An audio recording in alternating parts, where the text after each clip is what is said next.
Assalamu alaikum. My name is Sundas. I am clinical psychologist and ABA therapist at Global Special School. Today the topic of my discussion is visual stimming in autistic child. Visual stimming जैसे कि हम सबको पता है कि बहुत सी तरह की स्टिमिंग बिहेवियर्स होते हैं, जिसमें से विजुअल स्टिमिंग भी एक मोस्ट इम्पोर्टेंट टॉपिक है डिस्कशन के लिए। विजुअल स्टिमिंग में बच्चा जो है वो अपने विजुअल सेंसेस को यूज़ करते हुए रेपिटेटिव बिहेवियर करता है। लेट्स सपोज वो एक कॉर्नर आई से देख रहा होगा। हर बच्चे के विजुअल स्टिमिंग के बिहेवियर्स डिफरेंट होते हैं। कुछ बच्चे जो हैं वो छत को देख रहे होते हैं, कुछ फ्लोर को देख रहे होते हैं, कुछ कॉर्नर आई से साइड पे देख रहे होते हैं, ब्लिंक कर रहे होते हैं बार बार। ये डिफरेंट 3-4 एग्जांपल्स हैं विजुअल स्टिमिंग की। विजुअल स्टिमिंग बच्चे करते क्यों हैं? सबसे जो फर्स्ट रीज़न है वो ये है कि कोपिंग मैकेनिज़्म होता है। ये विजुअल स्टिमिंग या जितने भी स्टिमिंग बिहेवियर्स होते हैं वो बेसिकली कोपिंग मैकेनिज़्म होते हैं ऑटिस्टिक बच्चों में। वो अपने स्ट्रेस को, एंग्जाइटी को और कोई भी ओवरवेलमिंग सिचुएशन होती है तो उसको मैनेज करने के लिए वो स्टिमिंग बिहेवियर्स करते हैं, जिसमें विजुअल स्टिमिंग भी इंक्लूड होती है। किस्म में ऑलमोस्ट 80% बच्चे एडल्ट्स इस तरह के होते हैं जो विजुअल स्टिमिंग जिनमें होती है।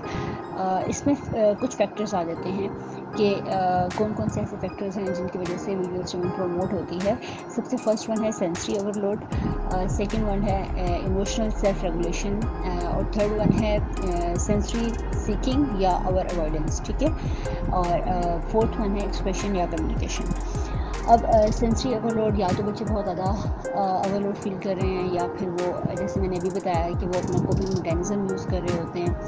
और इसके बाद अब हम इनको किन टेक्निक्स के थ्रू ठीक कर सकते हैं, ओवरकम कर सकते हैं या फिर हम इनको मैनेज कर सकते हैं। सबसे फर्स्ट वन इसमें मैं जो सजेशन देना चाहूँगी वो ये है कि रिप्लेसमेंट बिहेवियर्स।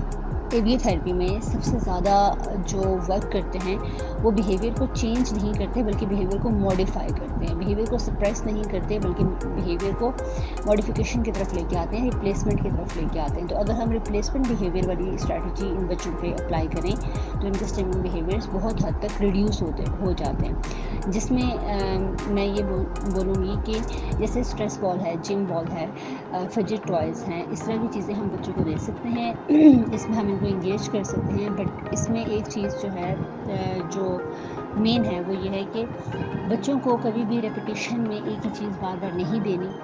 इससे ये होता है कि तो बच्चा बोर्डम में चला जाता है। और इन बच्चों के लिए जैसे कि ये हाईली फंक्शनिंग होते भी हैं, जैसे ये एक बार है, अगर हम इनको 1-2 बार फिक्स करवाते हैं पजल तो थर्ड टाइम इनको ऑलमोस्ट पता होता है कि हमने कौन सा पजल पीस कहाँ पे फिक्स करना है, तो वो बोर्डम में चले जाते हैं। तो हमें इनको इस तरह के फिजिट टॉयज़ लेने हैं जो थोड़े कॉम्प्लिकेटेड होते हैं। उससे ये अपनी सारी कॉग्निशंस, अटेंशन, हर चीज़ उस टॉय पे लगाते हैं और अपने स्टिमिंग बिहेवियर्स से थोड़ी देर के लिए डिस्ट्रैक्ट हो जाते हैं। Second one positive reinforcement. अगर हम इनको पॉजिटिवली रीइंफोर्स करते हैं तो बच्चे काफ़ी हद तक कोऑपरेट भी करते हैं। इसके अलावा सपोर्टिव इन्वायरमेंट होना चाहिए इन बच्चों के लिए और सेंसरी मॉडिफिकेशन ज़रूर होनी चाहिए। सपोर्टिव इन्वायरमेंट होना बहुत ज़्यादा ज़रूरी है। अगर हम उस बच्चे को बहुत ज़्यादा स्ट्रेसफुल इन्वायरमेंट देंगे, बहुत ज़्यादा नॉइज़ी इन्वायरमेंट होगा तो उससे बच्चा ऑलरेडी अवॉइडेंस की तरफ जाएगा। हर चीज़ को अवॉइड करने के लिए वो अपने स्टिमिंग बिहेवियर्स की तरफ जाएगा, ठीक है। और लास्ट वन जैसे कि मैंने अभी बताया था सेंसरी मॉडिफिकेशन। सेंसरी मॉडिफिकेशन बहुत ज़्यादा ज़रूरी होती है। हर बच्चे में, ऑटिस्टिक बच्चे में 80% सेंसरी इश्यूज़ होते हैं। और अगर हम सेंसरी इश्यूज़ पे ही सिर्फ काम करें तो बच्चे के काफ़ी हद तक बिहेवियर्स मैनेज हो जाते हैं।